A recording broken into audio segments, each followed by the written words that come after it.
Good morning, all of you, and once again, welcome to our 10th class video lectures. Our chapter number 1 in geography is resources and development. आज हम पढ़ेंगे resources and development के बारे में. Resources chapter हमने पहले भी 7th 8th में पढ़ा है और आपको काफ़ी कुछ उसके बारे में नॉलेज होगा. तो उससे रिलेटेड ही टॉपिक है ये, इजी रहेगा आपको पढ़ने के लिए. Can you identify and name the various items used in making life comfortable in our village and town? आप अपने आसपास के बहुत सारी चीज़ों को आप देख सकते हैं और उसको कंफर्टेबली यूज़ करते हैं, तो अपने उसकी लिस्ट बनानी है आपको. मटेरियल्स के किससे बना हुआ है उसके बारे में आपको नॉलेज गेन करनी है, ताकि वो पता चले कि कौन से टाइप का वो रिसोर्सेज है, किस टाइप का हम उसको रिसोर्सेज में क्लासीफाई कर सकते हैं. फर्स्ट है हमारा everything available is in our environment which can be use to satisfy our needs provided it is technologically accessible, economically feasible and culturally acceptable can be term as resources. तो ये resources की define है, आपने पहले भी पढ़ा था, same ऐसी डिफाइन है. इसका मतलब ये है कि everything available in our environment, जो भी चीज़ हमारे एनवायरमेंट में अवेलेबल है हमारे लिए और वो हमारी ज़रूरतों को पूरा करती है और उसे टेक्नोलॉजी के लिए असेसिबल है और इकोनॉमिकली फेसिबल है, यानी इकोनॉमिकली हम पैसे से उसे खरीद सकते हैं, टेक्नोलॉजी वो स्ट्रॉन्ग है जो हमारे लिए अवेलेबल हो जाए. कल्चरली, यानी कल्चर ने भी उसे असेबल कर रखा है, तो इसे हम कहेंगे रिसोर्सेस. तो आई होप आपको पहला टॉपिक याद हो गया होगा, रिसोर्सेस क्या होता है define.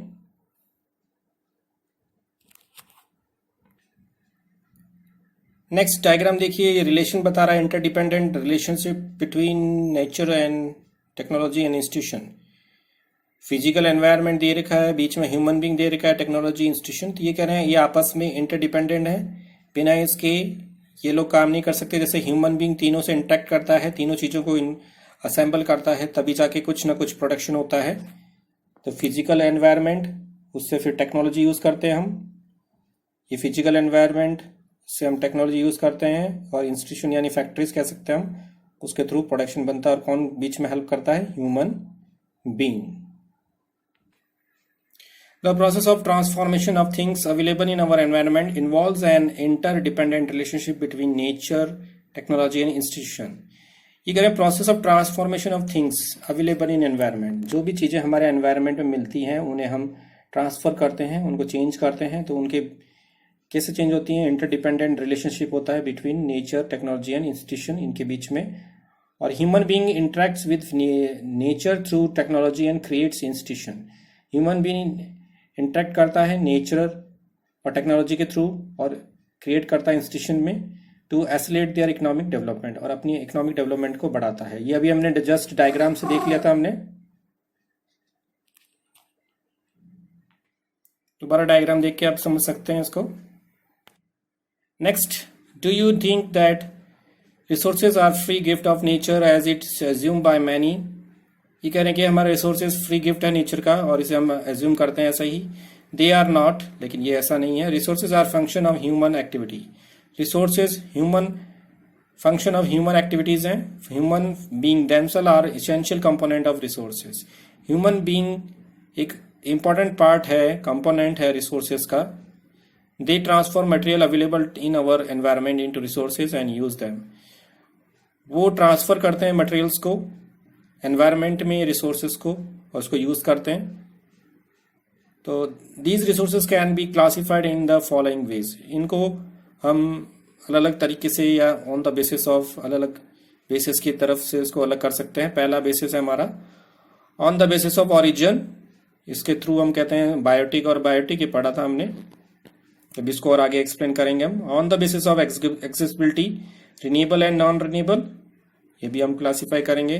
On the basis of ownership, individual, community, national and international. Ownership के अकॉर्डिंग इसे individual, community, national and international के रूप में हम अलग अलग कर सकते हैं. On the basis of status of development, status of development यानी कि स्टेज पे डेवलपमेंट हुआ है, इसे potential, developed, stock and reserves, इन तीन चीज़ों में हम डिवाइड कर सकते हैं. अब एक बार हम फ्लो चार्ट से थोड़ा देख लेते हैं. इसमें रिसोर्सेस लिखा हुआ है, रिसोर्सेस को 2 पार्ट्स में डिवाइड किया है इन्होंने, नेचुरल एंड ह्यूमन. और नेचुरल का देख लेते हैं एक बार हम. नेचुरल से हम डिवाइड करते हैं renewable and non renewable. Renewable divide होता है वापस से continuous or flow, example wind and water. दूसरा ये बायोलॉजिकल में चेंज हो जाता है। बायोलॉजिकल का क्लासिफिकेशन है नेचुरल वेजिटेशंस जैसे फॉरेस्ट और वाइल्ड लाइफ। इसका नेक्स्ट पार्ट है हमारा non renewable. Non renewable change होता है रिसाइकेबल मटेरियल्स जैसे कि मेटल्स और नॉन रिसाइकेबल मटेरियल जैसे कि फॉसिल फ्यूल जैसे पेट्रोलियम। नेक्स्ट है हमारा इसमें ह्यूमन का इन्होंने डिवाइड कर रखा है structure and institution. Human structure and institution बनाते हैं। दूसरा है क्वांटिटी एंड क्वालिटी। क्वांटिटी और क्वालिटी के हिसाब से भी इसको अलग कर सकते हैं ह्यूमन के through. Let's see types of resources on the basis of origin. अभी हमने जस्ट आपको डिस्क्राइब किया था। इसको हम क्लासिफाई कर सकते हैं biotic resources. These are the obtained from biosphere and have life such as human being, flora and fauna, fisheries, livestock, etc. ये वो रिसोर्सेज जो बायोस्फीयर से मिलते हैं हमें, जिसमें लाइफ होती है, जैसे ह्यूमन बींग है, फ्लोरा फोना एग्जांपल्स हैं ये। नेक्स्ट है हमारा biotic resources. All those things which are composed of non living things are called abiotic resources. जितने भी नॉन लिविंग थिंग्स हैं वो कहलाती हैं बायोटिक रिसोर्सेज। जैसे एग्जाम्पल दिए इन्होंने रॉक्स एंड मेटल्स का। नेक्स्ट है on the basis of exhaustibility. Exhaustibility के अकॉर्डिंग हमने भी डिवाइड किया था जैसे रिन्यूएबल एंड नॉन रिन्यूएबल। पहला रिन्यूएबल रिसोर्सेज क्या होते हैं? The resources which can be renewed और reproduce by physical, chemical and mechanical process are known as renewable and replenishable resources. वो रिसोर्सेज जिनको हम फिजिकली, केमिकली और मैकेनिकल प्रोसेस के थ्रू उसको दोबारा बना सकते हैं, ये कहलाता है रिन्यूएबल और रिप्लेनिशेबल रिसोर्सेज। एग्जाम्पल इन्होंने solar, wind energy, water, forest and wild life कहा है इन्होंने। The renewable resources may future be divided into continuous or flow. Renewable को भी हम दो पार्ट्स में डिवाइड कर सकते हैं, कंटिन्यूअस और फ्लो के रूप में।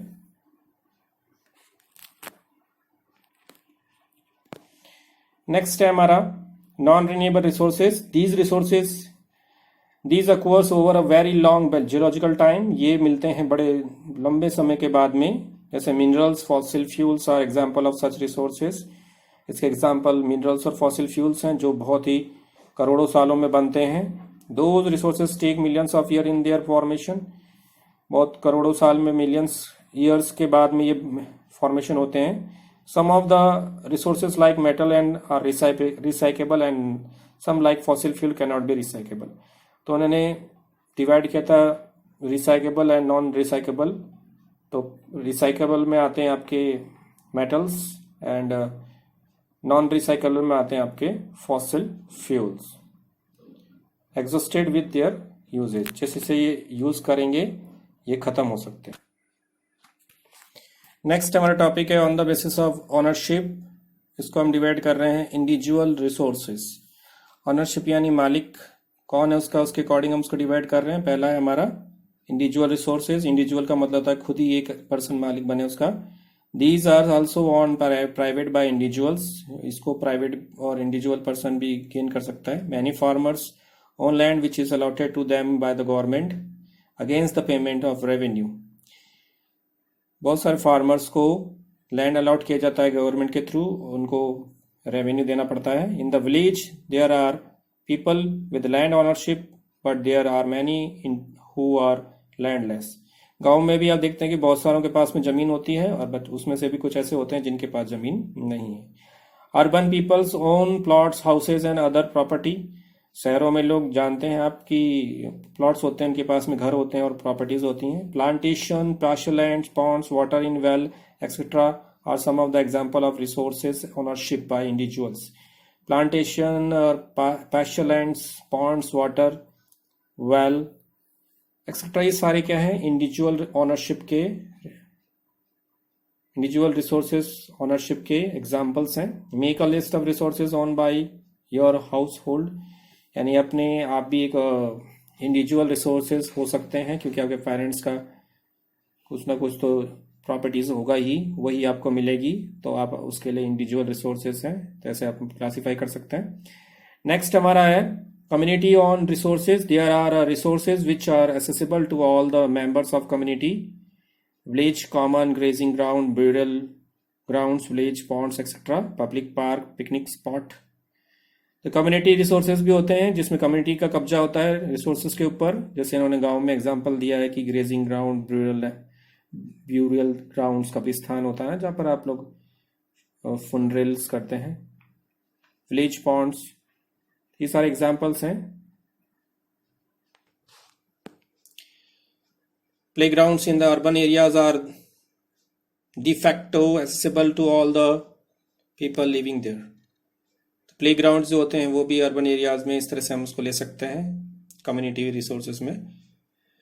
नेक्स्ट है हमारा national resources. Technically all the resources belong to the nation. Technically हम कहें तो सारे रिसोर्सेज किससे बिलोंग करते हैं? नेशन से। The country has legal power to acquire even private property for public goods. Country के पास में लीगल पावर है कि वो प्राइवेट प्रॉपर्टीज को भी पब्लिक गुड्स के रूप में ले सकती है उसे अपने काम के लिए। You might have seen road, canals, railways being constructed on the field owned by some individuals। तो इसका एग्जांपल है कि कई बार आप देखते हैं कि रोड्स, कैनल्स और रेलवेज बनती हैं और ऐसी जगह बनती हैं जहां पर कई बार इंडिविजुअल्स ओनरशिप होती है, तो उन्हें वो पे करके गवर्नमेंट रेट पर उनको ले लेती है। जैसे हमने अभी देखा है जो हमारा एक्सपेंशन हुआ है नेशनल हाईवे, और हमने सिटीज़ में भी देखा है बहुत जगह, और रेलवे जैसे भी एक्सपेंड हुआ है, रेलवे ट्रैक्स एक्सपेंड, नए नए ट्रैक्स बने, तो वो भी इंडिविजुअल रिसोर्सेज को गेन कर लेते हैं। Urban development authorities get empowered by the government to acquired lands. Urban authorities जो होती हैं वो भी एम्पावर करती हैं, गवर्नमेंट लैंड्स को ले लेती हैं। All the minerals, water resources, forest, wild life land with in the political boundaries.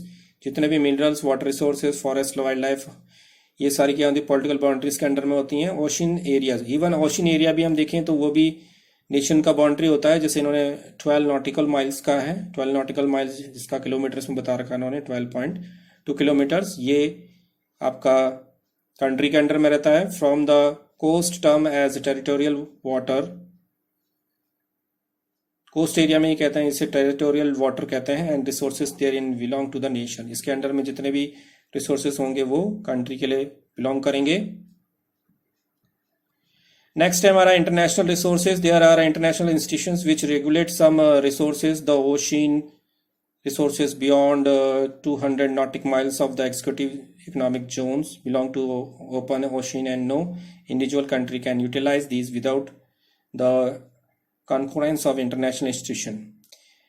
Next ये बता रहे हैं इंटरनेशनल इंस्टीट्यूशंस जो रेगुलेट करते हैं रिसोर्सेज को। Ocean resources beyond to 200 nautical miles, मतलब कंट्री से छोड़ करके 200 नॉटिकल माइल्स तक जो एरिया होता है वो एक्सक्लूसिव इकोनॉमिकल जोन उसमें आता है। अगर उसमें कोई भी कंट्री कुछ यूज करना चाहती है तो उसे इंटरनेशनल इंस्टीट्यूशन से परमिशन लेना पड़ता है। नेक्स्ट इन्होंने बोला है कि do you know that India has got the right to mines manganese noodles from the beds of the Indian Ocean from that area which lies beyond the exclusive economic zones। ये कह रहे हैं example है यहाँ पर कि India को permission मिला है, राइट मिला है मैग्नीज माइंस के नूडल्स को लेने के लिए जो कि इंडियन ओशंस के बेड्स में है, और ये एक्सक्लूसिव इकोनॉमिकल जोन्स के अंदर आता है। Identify some other resources which are internationally in nature. ऐसे दूसरे रिसोर्सेज भी आप फाइंड आउट करिए जिसको इंटरनेशनल रिसोर्सेज के अंदर में लिया जाता है। तो ये हम कह सकते हैं, इसमें एग्जांपल ले सकते हैं पेट्रोलियम का। पेट्रोलियम में भी कई बार ऐसा होता है कि वो परमिशन लेनी पड़ती है हमें। नेक्स्ट टाइप का हम पढ़ रहे हैं on the basis of status of development. Development के स्टेटस पे भी हम रिसोर्सेज को क्लासीफाई कर सकते हैं। पहला है हमारा potential resources, resources which are found in a region but have not been utilize. For example, ऐसे रिसोर्सेज जो फाउंड किए गए हैं, ढूंढ लिए गए हैं, लेकिन उसे यूज नहीं किया जा रहा। The western part of India, particularly Rajasthan, Gujarat, have enormous potential for the development of wind and solar energy। Western part of Rajasthan and Gujarat में बहुत ज़्यादा पॉसिबिलिटी है सोलर एनर्जी के लिए, but so far these have not been develop properly, और लेकिन इसे हमें डेवलप नहीं किया गया है। नेक्स्ट है हमारा डेवलप्ड रिसोर्सेज, जो डेवलप किए जा चुके हैं। Resources which are surveyed and their quality and quantity have been determined for utilization. Resources हमने सर्वे करके पता कर लिया है, उनकी क्वालिटी और क्वांटिटी भी पता कर लिया है और हमने डिटरमाइन कर लिया यूटिलाइज करेंगे। The development of resources depend on the technology and the level of their feasibility. लेकिन जो डेवलपमेंट होता है वो डिपेंड करता है टेक्नोलॉजी के ऊपर, यानी टेक्नोलॉजी है कि नहीं है हमारे पास में, और फैसिबिलिटी यानी सबके लिए उपलब्ध नहीं है या नहीं है। तो ये है हमारा डेवलप्ड रिसोर्सेज। नेक्स्ट है हमारा stock. Materials in the environment which have the potential to satisfy human needs but human beings do not have the appropriate technology to assess this are included among। इस stock में कह रहे हैं कि ऐसा material जो एनवायरनमेंट में बहुत ही ज़्यादा पाया जाता है लेकिन हमारे पास में ऐसी टेक्नोलॉजी नहीं है कि उसे हम यूज़ कर सकें, स्टॉक के अंदर आता है। जैसे इन्होंने एग्जांपल दिया यहाँ पर स्टॉक का, for example water is a compound of two inflammable gases. Water जैसे दो इनफ्लेबल गैसेस से बना है, हाइड्रोजन और ऑक्सीजन से, which can be use as a rich source of energy. उन्हें एनर्जी रिसोर्सेस में यूज किया जा सकता है, लेकिन but we do not have the required technical know how to use them for this purpose. लेकिन हमारे पास में ऐसी टेक्नोलॉजी नहीं है कि हम उन्हें अलग अलग कर सकें, hence it can be consider as a stock, इसलिए इसको स्टॉक के रूप में रखा जाता है। Reserves are the subsets of the stock which can be put into use with the help of exciting technical reserves। Subsets हैं स्टॉक के जिसके लिए हम यूज कर सकते हैं नो हाउ के रूप में, but their use has not be started, यानी उनका यूज स्टार्ट नहीं किया गया। These can be use for meeting future experiment requirement. ये कह रहे हैं कि फ्यूचर रिक्वायरमेंट के हिसाब से उन्हें अभी भी स्टॉक करके रखा गया है। जैसे कि हम कह सकते हैं हमारे पास रिवर बहुत सारी हैं, पानी खूब सारा है, फॉरेस्ट भी खूब सारे हैं, और अभी एट प्रेजेंट हम उनको यूज करना चाहें तो कर सकते हैं, लेकिन हम फ्यूचर के हिसाब से उसे यूज नहीं कर रहे हैं। It is being utilize only a limited extent, इसे सिर्फ हम लिमिटेड जरूरतों के लिए ही यूज कर रहे हैं। Thus the water in the dam, forest etc. is a reserve which can be used in future। इसलिए हम कह सकते हैं कि जो वाटर डैम्स में है, फॉरेस्ट है, उन्हें हमने फ्यूचर के लिए बचा रखा है। So student, I am going to wind up my this video and I hope you all are doing your well and you are doing study properly and making the notes properly and taking care of your health also। God bless you and bye।